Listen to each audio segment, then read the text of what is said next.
Hello my dear friends. तो देरी ना करते हुए शुरू करते हैं आज के इस एपिसोड को। हांस ह्यूरिंग जो कि इस वक्त बहुत ही ज्यादा सदमे में थी, क्योंकि उसका पति जो अब उसे छोड़कर जा चुका है वो अब तक उसकी यादों से निकल नहीं पा रही थी। उसे यकीन नहीं आ रहा था कि उसकी जिंदगी में कभी ऐसा भी हो सकता है। इतना बड़ा धोखा कोई उसके साथ कैसे कर सकता है? आखिर उसकी गलती क्या थी और अब वो कहाँ से शुरू करे? वो यही सोच रही थी कि अब उसे वो ढूंढना चाहती है। उसके कानों में अभी भी उसकी आवाजें गूंज रही थी। हान रियोंग, क्या तुम मुझे बुला रही हो? मैं बाथरूम में था। अरे हाँ, मैं कॉल सुन रहा था, मैं तुम्हारी तरफ ही देख रहा था।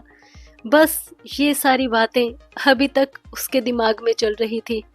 और फिर अगले सीन में हम देखते हैं कि आखिरकार वो पहुंच जाती है चन्ना के पास अपने इस दुख दर्द को लेकर, और चन्ना उसको गौर से देखने लगती है आगे पीछे से। अरे दिखाओ मुझे, कहीं तुम्हें कोई चोट तो नहीं आई? अरे यार, सरहद पार करते वक्त कुछ तो हुआ होगा, अरे अच्छे से मुझे मुआयना करने दो। मगर उसे कुछ नहीं होता। और तभी हार्नियम कहती है कि हाँ, मुझे तो कुछ नहीं हुआ, पर मेरी बैंक जरूर खाली हो गई, क्योंकि मुझे 10 मिलियन का जुर्माना जो लगा है। और ये बात सुन के चन्ना अपने माथे पर हाथ मारती है कि हे भगवान, तुमने ऐसा पंगा लिया ही क्यों? आखिरकार तुम्हें ऐसा नहीं करना चाहिए था। सच में तुम बड़ी जिद्दी हो। और फिर वो उसे गौर से देखकर कहती है कि तुम मुझे अब फिर से मिल रही हो। अब ये मत कहना कि सच में अब तुम दोबारा कुछ करना चाहती हो उसे ढूंढने के लिए। उसकी ये बात सुन के हमारी हीरोइन मजे से अपने ड्रिंक को लेते हुए कहती है कि हाँ, मैंने कुछ ऐसा ही सोचा है। मुझे लगता है कि मुझे एक बड़े, मतलब बहुत ज्यादा बड़े ओहदे वाले अफसर को किडनैप कर लेना चाहिए, और उसे बचाने के लिए गवर्नमेंट को सबसे बड़े बंदे को मेरे पास भेजना पड़ेगा। और इस तरीके से क्या पता मैं अपने पति किम ह्यून से मिल सकूं, क्योंकि वो भी तो उनका एम्प्लॉय ही है ना। और इधर बेचारा कॉफी शॉप वाला तो यही सोच रहा होता है कि ये दोनों फिर से यहाँ पे आकर बैठ गई। सच में इन दोनों की बहुत ज्यादा बनती है। और वो कॉफी के ऑर्डर ले रहा होता है। और इधर हमारी हान रियोंग अपनी बात को आगे बढ़ाती है और कहती है कि मुझे जिसे भी अगवा करना होगा वो बड़ी पोस्ट पे होना चाहिए। हाँ, वो डिप्टी डायरेक्टर हो सकता है नेशनल इंटेलिजेंस सर्विस का। और वो ये सारी बातें कर ही रही होती है, और तभी डिप्टी डायरेक्टर का फोन आ जाता है किसी को। और वो फोन किसी और को नहीं बल्कि आता है वो शीन को। इनसे मिलिए, ये है वो शीन जो कि अभी अभी एक टैटू वाली शॉप पर अपना टैटू बनवा रहे होते हैं, वो भी अपने प्राइवेट पार्ट के पास, जो कि अपने मुंह में एक लॉलीपॉप लेकर, और जो बार बार फोन बज रहा है उससे इरिटेट होकर वो फोन की तरफ देखकर यही कहता है कि क्या, मुझे लगता है सबसे पहले मुझे इस फोन को ही मुक्का मार के तोड़ देना चाहिए। हाँ, यही सही रहेगा। और फिर आखिरकार बार बार फोन बजने की वजह से वो उस फोन को उठा ही लेता है कि चलो यार फोन उठाते हैं। और इधर हम देखते हैं कि उसका टैटू बड़ा मजेदार बन रहा होता है। और जब ही वो फोन उठाता है और आगे से आवाज आती है कि कहाँ पर हो तुम, तुम्हें पता नहीं चलता? आखिर किस तरीके से काम कर रहे हो तुम? तुम्हें बताना चाहिए तुम इस वक्त कहाँ पर हो। और ये सारी बातें सुनकर हमारे वो शीन कहते हैं कि लगता है तुम लोगों को मेरा रेजिग्नेशन लेटर मिल चुका है। अरे अगर मिल चुका है तो उसे जल्दी से जल्दी पास कर दो, इतने नखरे क्यों कर रहे हो? और सामने से जवाब आता है कि हमारे 10 जांबाजों में से तुम एक हो, तुम्हें ट्रेन करना कोई आसान काम नहीं था, और तुम जानते हो कि 2 मर चुके हैं, अब 8 जने बचे हैं, और ऊपर से तुम्हारा ये रेजिग्नेशन लेटर। तुम्हें क्या लगता है कि हम इतनी आसानी से अपने तैयार किए बंदे को छोड़ देंगे? और तुमने ये रीजन क्या बताया है? Personal reason? What do you mean by personal reason? और ये बात सुन के वोशिन कहता है कि पर्सनल रीजन आप समझ नहीं रहे हैं क्या? मैंने आपको डिटेल में समझाया तो था कि मुझे प्रॉब्लम हो रही है। और ये बात सुन के सामने से डिप्टी कहता है कि अच्छा, तो तुमने बताया था कि तुम्हें मेंटल इलनेस है। अरे यार, ये क्या बात हुई? मतलब क्या मुझे डिस्क्राइब करोगे ये कौन सी सेंस बनती है जॉब छोड़ने के लिए, रेजिग्नेशन देने के लिए? और ये सुन के वो शीन कहता है कि क्या आपको समझ में नहीं आ रहा कि मैं इस वक्त स्ट्रेस में हूँ, मेरा दिमाग काम नहीं कर रहा, मैं बहुत ही अजीब तरीके की जिंदगी जी रहा हूँ। आप मेरी जगह पर आकर सोचिए तो सही। लोगों का नाम अलग से, चेहरा बदल कर, अलग से अपनी बदल बदल के अब मुझे ऐसे लगने लगा है कि शायद मैं हूं ही नहीं। 10 साल से ये सब कुछ करके अब मैं थक चुका हूँ। और सच कहूँ तो मेरे डॉक्टर ने भी अब मुझे रेस्ट करने को बोला है। तुम्हें इस पे गौर से ध्यान देना चाहिए। क्या तुम्हें नहीं लगता कि तुम अपने बंदे को ऐसे नहीं खो सकते? और मेरी हालत इतनी बिगड़ चुकी है कि कई बार तो मेरे चेहरे पर मास्क लगा भी नहीं होता और मुझे ऐसे फील होता है कि मेरे चेहरे पर मास्क लगा है। और जब मैंने ये सारी अपनी सिचुएशन डॉक्टर को बताई तो डॉक्टर ने कहा कि ये बहुत ही ज्यादा डेंजरस है, इसकी वजह से शायद एक दिन मैं अपना चेहरा तक नोच सकता हूँ। और आपको पता होना चाहिए कि ये केस एक हो चुका है। एक इंसान अपना चेहरा नोच चुका है क्योंकि उसे लगा था कि उसके चेहरे पर कुछ है। तो आप इस चीज को इतना लाइटली कैसे ले सकते हैं? आपको मेरे बारे में सोचना चाहिए। और वैसे भी अब मैं अपने प्राइवेट पार्ट के पास टैटू बनवा रहा हूँ, इसलिए अब मैं जहाँ कहीं भी मिशन पर जाऊंगा तो आई एम सॉरी टू से मैं अपने प्राइवेट पार्ट को बाहर नहीं निकाल सकता और ना ही किसी के साथ सेक्स कर सकता हूँ। अब इससे तो तुम समझ ही गए होगे ना कि मैं अब तुम्हारे किसी काम का नहीं हूँ। और ये बात सुनते ही डायरेक्टर जोर से मुक्का मारता है अपने टेबल पर और कहता है कि व्हाट द हेल, तुम आखिर कर क्या रहे हो? तुम्हें पता भी है तुम इस वक्त क्या कर रहे हो? कहाँ पे हो? तुम पागल हो चुके हो क्या? बताओ मुझे, मैं अभी के अभी आता हूँ। और ये तुम कर क्या रहे हो? तुम्हारी बॉडी सरकार की दी हुई है, तुम इस तरीके से उसके साथ कुछ भी नहीं कर सकते, तुम्हें पता होना चाहिए। एक मिनट, कहीं ये सब तुम इसलिए तो नहीं कर रहे क्योंकि इस बार तुम्हें एक वर्जिन लड़की के साथ सेक्स करना पड़ा था? Oh my God, don't tell me यार कि तुम इस वजह से ये सब कुछ कर रहे हो। और तभी हमारे वो शेन कहते हैं कि तुम कुछ ज्यादा ही सोच रहे हो, ऐसा कुछ नहीं है। और तभी डायरेक्टर कहता है कि तुम्हारा वो सपना, वो सबसे ऊपर ओहदे पर जाने का, क्या वो सिर्फ एक सपना ही था? क्या अब तुम अपने उस सपने को छोड़ देने वाले हो? और ये बात सुन के वो अपनी आंख खोलकर कहता है कि मेरा सपना, मैं उसे नहीं छोड़ सकता, मैं उसे कभी भी नहीं छोड़ सकता। वो मेरा सपना है और मैं उसे पूरा कर कर ही रहूंगा। और ये बात सुन के डिप्टी उसे कहता है कि हाँ मैं जानता हूँ, इसीलिए तो तुम्हें कह रहा हूँ। और तभी हमारे किम ह्यून कहते हैं कि तो तुम्हें भी समझना चाहिए ना, लास्ट हमारा मिशन किस तरीके से गया। और मैं थक चुका हूँ यार उस ऑल को संभाल संभाल के, और उस चेहरे के साथ, वो भद्दी सा चेहरा, वो भद्दी सी आवाज। मुश्किल से मैं उन सब चीजों से निकला हूँ, मगर मुझे उन सब चीजों से थोड़ी देर के लिए तो बख्श दो। क्या तुम मुझे इतना सा नहीं दे सकते? क्या तुम मुझे मेरा नाम, मेरा चेहरा नहीं दे सकते? क्या तुम ये नहीं कर सकते? और ये बातें सुनकर डिप्टी कहता है कि मैं अपनी मंजिल की ओर आगे बढ़ने के लिए सिर्फ एक कदम पीछे हूँ। अगर इस बार ये मिशन पूरा हो गया तो मैं वहां पहुंच जाऊंगा, यहाँ पर मैं तुम्हारी हर इच्छा पूरी कर सकता हूँ। मगर फिर भी इस बार मैं तुम्हारा साथ देता हूँ, तुम काम करो, मगर अपने रियल नेम के साथ और अपने असली चेहरे के साथ। क्या तुम करना चाहोगे? और ये बात सुन के वो कहता है कि क्या तुम सच कह रहे हो? मेरे नाम के साथ और मेरे चेहरे के साथ? और फिर डिप्टी कहता है कि हाँ, ये मिशन कुछ ऐसा ही है, तुम जा सकते हो अपने चेहरे के साथ। और फिर वो कहता है कि सोच लो, बाद में कुछ गड़बड़ नहीं होनी चाहिए, बाद में कुछ मत कहना, क्योंकि मैंने डिसाइड कर लिया है, या तो रेजिग्नेशन या ये सब कुछ। और उसकी ये बात सुन के डायरेक्टर कहता है कि फिक्र मत करो, इस बार तुम्हें तुम्हारा चेहरा, तुम्हारा नाम और तुम्हारी आवाज सब दी जा रही है। तुम तैयार रहना, अब तुम्हें जाना होगा ब्लास्ट सार में। और वो सोच रहा होता है तो ब्लास्ट सार। और इसके साथ ही हम पहुंच जाते हैं कैफेट एरिया में। यहाँ पर हमारी हीरोइन कॉफी पी रही होती है चन्ना के साथ, और चन्ना उसे कहती है कि ब्लास्ट सार, यहाँ पर भी उसी का नाम लिया जा रहा होता है। और चन्ना अपनी बात आगे बढ़ाते हुए कहती है कि अगर तुम किसी बड़े ओहदे पर किसी को किडनैप करना चाहती हो तो तुम्हारे अंदर इतना दम होना चाहिए और इतनी स्ट्रेटजी तो तुम्हारे अंदर होनी चाहिए कि तुम उसे किडनैप करके अच्छे से डील कर सको, वरना कोई फायदा नहीं है। देखा ना तुम पिछली बार किस तरीके से फेल हो चुकी हो, अगर दोबारा फेल हुई तो इस बार बचने के आसार नहीं होंगे। और ये बात सुन के हमारी हीरोइन सोचने लगती है कि ब्लास्ट साथ शायद तुम सही कह रही हो, क्योंकि अगर मुझे किसी को किडनैप करना होगा तो उसे अच्छे से रखना और आगे उसके साथ क्या क्या करना है उसके लिए मुझे अपनी बॉडी में दम और दिमाग दोनों चाहिए।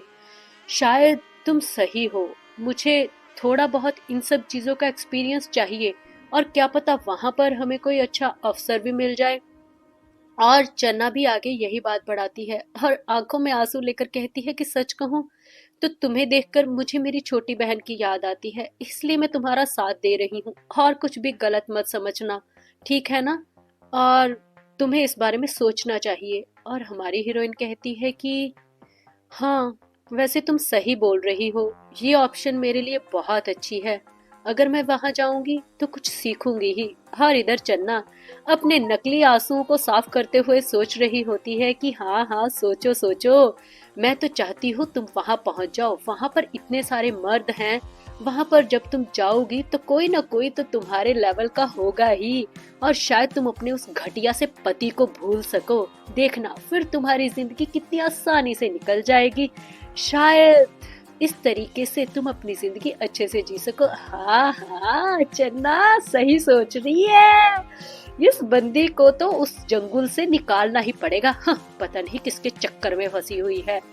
और मगर हमारी हीरोइन तो अभी भी यही सोच रही होती है कि उसे अगला कदम कैसे उठाना है और फिर वो अपने मन में यही सारी चीजें कंटिन्यूसली सोच रही होती है कि बड़े आदमी को किडनैप करने के लिए अब मुझे लेवल आगे बढ़ाना ही होगा। पिछली बार की तरह अगर कमजोर पड़ गई तो इस बार सब कुछ खत्म हो जाएगा, ये आखिरी बार होगा और मुझे अपना दाव सोच समझ कर चलना होगा ताकि इस बार मैं फेल ना हो सकूं। और फिर एकदम से उसे याद आता है चन्ना के साथ जो शख्स से मिला था, उसने बताया था कि वो ब्लास्ट बार में ही है, वो वहां का चेयरमैन है और उसके जरिए से अंदर जाया जा सकता है। और फिर वो चन्ना की देख कर कहती है कि तुमने लास्ट टाइम जिसको मिलाया था वो तुम्हारी बहन का पति है ना? मेरे ख्याल में सही बोला मैंने, है ना चन्ना? और उसके मुंह से ये बात सुन के चन्ना एकदम से चुप हो जाती है और सोचने लगती है कि ये ऐसा क्यों पूछ रही है। और फिर वो कहती है कि हाँ हाँ, वो मेरे बहन का पति ही है। क्यों, क्या हुआ? और फिर वो कहती है कि नहीं, कुछ भी तो नहीं।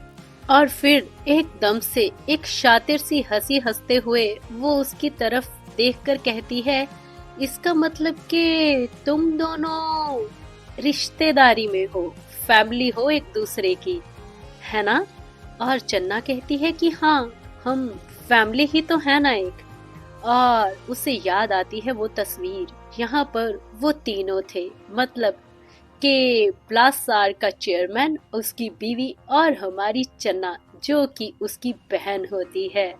और इस तरीके से अगले एपिसोड में हम पहुंच जाते हैं। यहाँ पर वो सारे के सारे पेपर्स सामने पड़े होते हैं और लोगों को ढूंढने वाले ऑफिस में बैठी होती है।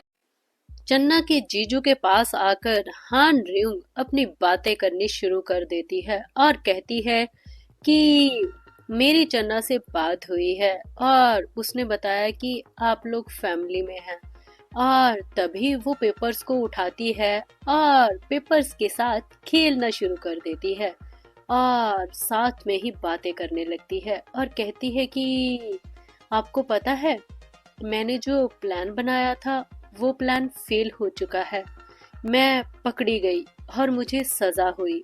और तभी उसने एक रिकॉर्डिंग उठाई और उसको चलाना शुरू कर दिया। और जब रिकॉर्डिंग चलनी शुरू हुई तो उसका जीजू अच्छे से उस रिकॉर्डिंग को सुन रहा था कि आखिर ये रिकॉर्डिंग किस चीज की है। और उसमें हमारी हान रिंग यही बोल रही होती है कि मैं नहीं जानती जब वो मुझे मिलेगा तो मैं क्या करूंगी, मैं उसे जान से मार दूंगी कि उसे छोड़ दूंगी। और तभी चन्ना कहती है कि तुमने अभी तक डिसाइड नहीं किया कि तुम क्या करने वाली हो। ये सारी रिकॉर्डिंग सुनाने के बाद हान रिंग कहती है कि ये तुमने सुन लिया ना, और जैसे कि मैंने तुम्हें कहा कि मुझे सजा मिल चुकी है, मुझे फाइन भरना पड़ा और मेरी कोशिश नाकाम गई, इसलिए मुझे अब कोई और रास्ता ढूंढना होगा। और ये सारी चीजें तुम सुन रहे हो ना, अगर किसी के सामने आई तो बहुत बड़ी मुसीबत हो जाएगी, चन्ना फंस सकती है और चन्ने के साथ आप और उसकी बहन भी। ये सारी बातें हमारी हानरियों के मुंह से सुनकर एक पल के लिए तो जंग को यकीन नहीं होता कि ये लड़की चाहती क्या है। और फिर वो उसे कहता है कि आखिर ये सब किस लिए, तुमने ये रिकॉर्डिंग किस लिए की है, और यहाँ पे आकर तुम आखिर चाहती क्या हो, क्या साबित करना चाहती हो तुम। और तभी हमारी हीरोइन कहती है कि मैं कुछ ज्यादा नहीं चाहती, मैंने सुना आप ब्लास्ट में चेयरमैन हैं, तो मैं तो सिर्फ जॉब चाहती हूँ, एक जॉब और कुछ भी नहीं। और ये बात सुन के वो हान रिंग की तरफ देखने लगता है और कहता है कि तुम्हें पता भी है तुम इस वक्त क्या बोल रही हो, वहां पर काम आसानी से नहीं मिलता। और तभी हमारी हान रिंग एक पेपर को फिर से उठाती है और उसके साथ खेलना शुरू कर देती है और कहती है कि आप एक अच्छी फैमिली से बिलोंग करते हैं और मैंने ये भी सुना है कि आप अपनी फैमिली से बहुत ज़्यादा प्यार करते हैं। हाँ, सच कहूँ तो ये एक बड़ी ही प्यारी सी फैमिली है ना, जिनकी वजह से आपने NIS को भी छोड़ दिया और एक बहन से शादी कर ली और दूसरी को साथ रख लिया। सच में बड़ी ही प्यारी और लवी डबी सी फैमिली है। यकीन मानिए, मुझे कोई एतराज नहीं है किसी की भी फैमिली से और पर्सनल मैटर से, मगर अगर ये रिकॉर्डिंग सच में लीक हो गई तो आप समझ सकते हैं ना कि कहाँ तक बात जाने वाली है। नॉर्थ तक। मुझे वहाँ नॉर्थ भेजने के लिए चन्ना ने कहा था, और सच कहूँ तो फिर नॉर्थ की बात होगी तो आपकी फैमिली वहाँ पर भी खतरे में हो सकती है कि नहीं। शायद कुछ लोग स्पाई भी कहें आपको। आहा मुझे ऐसा तो नहीं कहना चाहिए, मगर सच में हर एक चीज खतरे में है इस वक्त। और ये सारी बातें सुनकर जंग को बिल्कुल अच्छा नहीं लग रहा होता, और फिर वो समझ चुका होता है कि ये लड़की सच में संकी और पागल है, और इस वक्त कुछ भी कोई रास्ता उसके पास बचा भी नहीं है। और फिर वो कहता है कि मेरी बात ध्यान से सुनो, तुम्हें पता होना चाहिए कि वहाँ पर बड़े बड़े अफसर, मिलिट्री के अफसर जो रिटायर हो चुके होते हैं या जो पहले ही रिटायरमेंट ले लेते हैं, और सोल्जर, बड़े बड़े अलग अलग इंडस्ट्री के लोग वहाँ पर आते हैं। ये सब कुछ इतना आसान नहीं होता, उन्हें नौकरी दी जाती है। और तभी हमारी हीरोइन कहती है कि हाँ, मैंने कुछ रिसर्च तो की है ब्लास्ट सार के बारे में। असल में काफी कुछ सुना है मैंने इसके बारे में। मैंने ये सुना है कि पूरे हमारे यहाँ पर कोरिया में ये तीसरे नंबर पर आती है, और यहाँ पर जंग के लिए हथियार और हर एक चीज तैयार की जाती है। हमारे देश के लिए ही नहीं बल्कि अलग अलग देशों को भी सप्लाई किया जाता है। यहाँ पर ड्रग माफिया और यहाँ तक के करेंसी के तक काम धंधे सारे इसी इंडस्ट्री से होकर जाते हैं, और बहुत सारे एम्प्लॉयज को इसमें काम पर इसीलिए रखा जाता है क्योंकि वो ये काम बड़ी सफाई से कर लेते हैं। यही नहीं, यहाँ तक कि गवर्नमेंट तक पूरे वर्ल्ड की इसमें इन्वॉल्व है, और इसी की वजह से तो अगर किसी दूसरी कंट्री में भी इन सब चीजों की जरूरत होती है तो सप्लाई बहुत ही आसानी से कर दी जाती है। फिर वो सप्लाई भले ही हथियारों की हो या बहुत सारे पैसे की। हाँ, इतना पैसा कि कोई सोच भी नहीं सकता, और कौन सी कंपनी की करेंसी ये भी कोई नहीं सोच सकता। काफी गहराई तक है ये ब्लास्ट सार।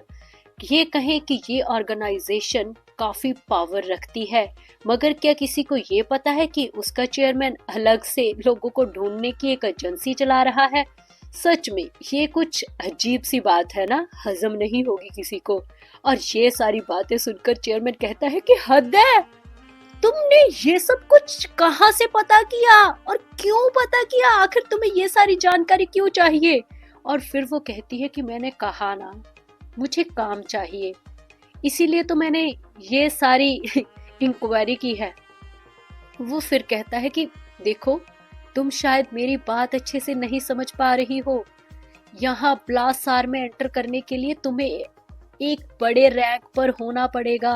वहां पर एक बड़े रैंक वाले लोग ही एंटर कर पाते हैं, और तुम वहां पे करोगी क्या, ये बताओ मुझे। और फिर ये बात सुन के हमारी हीरोइन कहती है, हाँ मैं वहां पर क्या करूंगी, शायद हो।